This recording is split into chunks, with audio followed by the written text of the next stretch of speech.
Assalamualaikum warahmatullahi wabarakatuh. Kami dari kelompok 5, kelas pengantar manajemen A3 akan mempresentasikan hasil diskusi kami tentang manajemen strategi yang terdiri dari beberapa anggota kelompok. Yang pertama, saya sendiri, Vela Melia Putri dengan NIM 2210531013.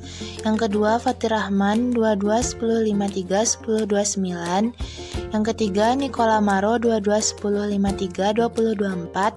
Yang keempat, Alivia Razmi Raudatul Jannah 2210532047. Yang kelima, Raihan 2210533006. Yang keenam, Raudatul Riyadil Jannah 2210533036. Yang ketujuh, Mari Helmi Habibi 2210533073. Yang kedelapan, Putih Rahmayani 2210536001. Baiklah, kita akan masuk pada pembahasan pertama mengenai apa sih manajemen strategik itu. Manajemen strategik adalah apa yang dilakukan manajer untuk mengembangkan strategi organisasi. Ini merupakan tugas penting yang melibatkan semua fungsi manajemen dasar hingga perencanaan, perorganisasian, kepemimpinan, dan pengendalian. Apakah strategi organisasi? Strategi adalah rencana mengenai bagaimana sebuah organisasi akan melakukan sesuatu yang harus dikerjakan dalam bisnis, bagaimana organisasi akan menang bersaing, dan bagaimana menarik serta memuaskan para pelanggannya agar dapat mencapai tujuannya.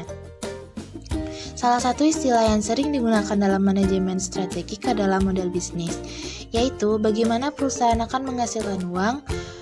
Model bisnis berfokus pada dua faktor. Yang pertama, apakah pelanggan menghargai apa yang disediakan perusahaan? Dan yang kedua, apakah perusahaan dapat menghasilkan uang dengan melakukan hal tersebut? Selanjutnya, kita masuk kepada alasan mengapa manajemen strategik itu penting. Ada 3 alasan mengapa manajemen strategik itu penting. Alasan pertama yang paling penting adalah bahwa hal itu dapat membedakan seberapa baik kinerja perusahaan. Dengan kata lain, terlihat bahwa organisasi yang menggunakan manajemen strategik mempunyai tingkat kinerja yang lebih tinggi, dan itu membuatnya cukup penting bagi para manajer. Alasan lain mengapa hal tersebut penting berhubungan dengan fakta bahwa manajer di semua jenis dan ukuran organisasi terus menghadapi situasi yang berubah. Mereka menghadapi ketidakpastian dengan menggunakan proses manajemen strategik untuk memeriksa faktor-faktor yang relevan dan memutuskan tindakan apa yang akan diambil. Terakhir, manajemen strategik merupakan hal yang penting karena organisasi bersifat kompleks dan beragam. Setiap bagian harus bekerja untuk mencapai tujuan organisasi. Manajemen strategik akan membantu melakukan hal ini. Proses manajemen strategik. Langkah 1, mengidentifikasi misi, tujuan, dan strategi organisasi saat ini. Setiap organisasi membuahkan misi, sebuah pernyataan tentang tujuannya. Mendefinisikan sebuah misi akan memaksa manajer untuk mengidentifikasi apa yang harus dilakukan organisasi dalam menjalankan bisnis. Langkah 2, melakukan analisis eksternal. Menganalisis lingkungan tersebut merupakan langkah kritis dalam proses manajemen strategik. Sebagai contoh, manajer melakukan analisis eksternal untuk mengetahui apakah persaingan sedang dilakukan, apakah peraturan legislatif yang tertunda dapat mempengaruhi perusahaan, atau seperti apa pasokan tenaga kerja di lokasi beroperasinya. Langkah 3, melakukan analisis internal. Manajer harus mampu mengidentifikasi kekuatan dan kelemahan organisasi. Semua aktivitas organisasi yang dikerjakan dengan baik atau sumber daya yang unik disebut kekuatan.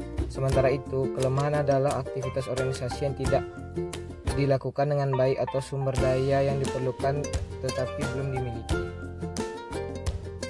Langkah yang keempat yaitu memformulasikan strategi. Manajer harus mempertimbangkan realitas lingkungan eksternal dan sumber daya yang tersedia, serta kapabilitas dan mendesain strategi yang akan membantu organisasi mencapai tujuannya. Ada 3 jenis utama yang diformulasikan manajer, yaitu korporasi, bisnis, dan fungsional. Langkah yang kelima yaitu mengimplementasikan strategi. Strategi harus diimplementasikan tidak peduli seberapa efektif sebuah organisasi telah merencanakan strateginya. Kinerja tetap saja akan buruk jika strategi tidak diimplementasikan dengan benar. Langkah yang keenam yaitu mengevaluasi hasil. Langkah terakhir dalam proses manajemen strategik adalah mengevaluasi hasil. Seberapa efektif strategi telah membantu organisasi mencapai tujuannya dan penyusunan apa yang dibutuhkan. Strategi korporasi. Organisasi menggunakan 3 jenis strategi: korporasi, bisnis, dan fungsional.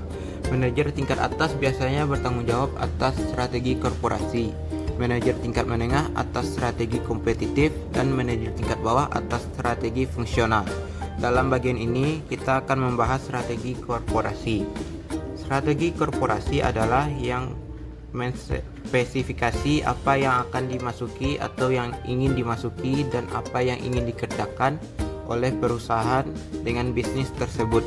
Ini didasarkan pada misi dan tujuan organisasi serta peranan yang akan dimainkan setiap unit bisnis organisasi.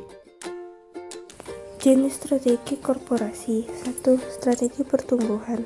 Dengan strategi pertumbuhan, sebuah organisasi memperluas jumlah pasar yang dilayani atau produk yang ditawarkan, baik melalui bisnis yang sudah ada saat ini maupun melalui bisnis yang baru.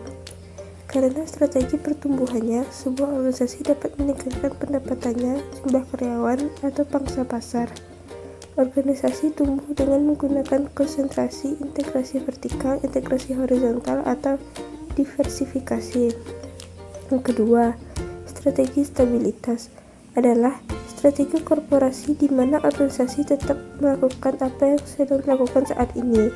Contoh strategi ini termasuk terus melayani klien yang sama dengan menawarkan produk atau layanan yang sama, mempertahankan pangsa pasar, dan menjaga operasi bisnis organisasi saat ini. 3. Strategi pembaharuan. Ada 2 strategi yang dapat dilakukan manajemen, yaitu strategi pengurangan biaya, yang artinya strategi pembaharuan jangka pendek yang digunakan untuk masalah kinerja minor, dan strategi pemutarbalikan di mana akan dilakukan pemangkasan biaya dan merestrukturisasi operasi organisasi. Selanjutnya, proses manajemen strategik. Langkah 1. Mengidentifikasikan misi, tujuan, dan strategi organisasi saat ini.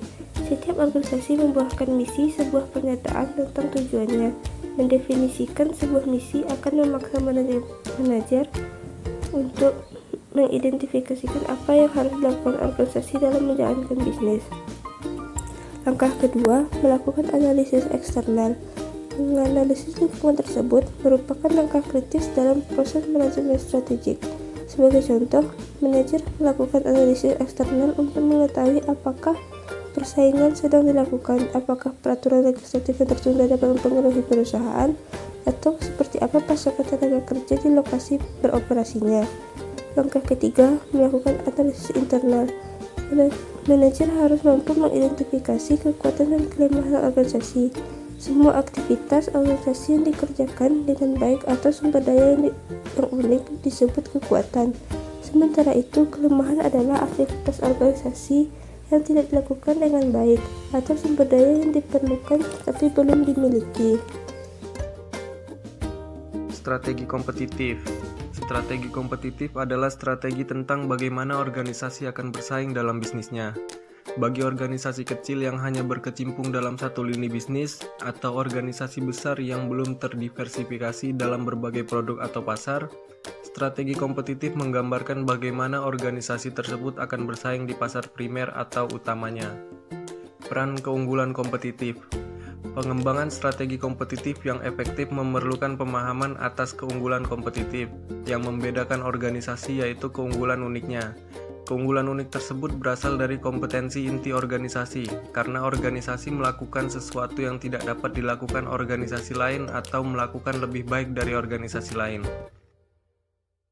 Memilih strategi kompetitif. Memilih strategi kompetitif yang tepat yaitu strategi yang sesuai dengan kekuatan kompetitif organisasi dan industrinya. Menurut Porter, tidak ada perusahaan yang akan berhasil dengan mencoba menjadi semua hal yang diinginkan semua orang. Ia menyarankan agar manajer memilih strategi yang akan memberikan keunggulan kompetitif kepada organisasi, baik karena memiliki biaya yang lebih rendah dibandingkan semua pesaing industri lainnya, atau dengan menjadi organisasi yang sangat berbeda dari pesaingnya. Apabila bersaing berdasarkan biaya terendah dalam industrinya, organisasi mengikuti strategi kepemimpinan biaya. Perusahaan yang bersaing dengan menawarkan produk yang unik yang dinilai secara luas oleh pelanggan mengikuti strategi diferensiasi.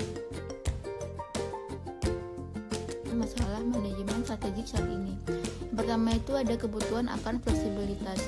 Jadi, seorang manajer memerlukan fleksibilitas strategik, yaitu kemampuan untuk menyadari perubahan eksternal utama, untuk mengalokasikan sumber daya secara cepat, dan menyadari kapan keputusan strategik tidak berhasil. Seperti yang kita ketahui, ketidakpastian lingkungan saat ini sangat tinggi yang dihadapi manajer saat ini. Jadi, fleksibilitas strategik memang diperlukan. Selanjutnya yaitu arahan baru dalam strategi organisasi. Ada 3, yaitu yang pertama strategi bisnis. Jadi seorang manajer menggunakan strategi bisnis untuk mengembangkan keunggulan kompetitif yang tahan lama. Pemimpin biaya atau cost leader menggunakan e-bisnis untuk menurunkan biaya dengan berbagai cara. Contohnya yang pertama, menggunakan proses penawaran dan pemrosesan online yang bertujuan untuk mengeliminasi kebutuhan akan kunjungan penjualan dan mengurangi beban wiraniaga. Lalu yang kedua, dapat menggunakan sistem pengendalian persediaan berbasis web yang dapat mengurangi biaya penyimpanan. Lalu yang kedua, ada strategi layanan pelanggan. Jadi, perusahaan menawarkan produk dan jasa yang dianggap dan dinilai oleh pelanggan sesuatu yang unik. Pada strategi layanan pelanggan, perusahaan memberikan apa yang diinginkan pelanggan, berkomunikasi secara efektif dengan mereka, dan memberikan training customer service kepada karyawan. Yang ketiga, strategi inovasi. Jadi, manajer dapat menerapkan strategi yang lebih inovatif termasuk yang pertama, kejadian yang mungkin terjadi, yaitu penerapan teknologi yang ada untuk pengguna baru. Yang kedua, keputusan strategi mengenai inovasi, yaitu riset alamiah dasar, pengembangan produk, pengembangan proses. Dan yang ketiga, yaitu penetapan waktu inovasinya atau penggerak pertama. Jadi penggerak pertama itu yaitu organisasi yang membawa produk inovasinya ke pasar atau menggunakan proses inovasi yang baru.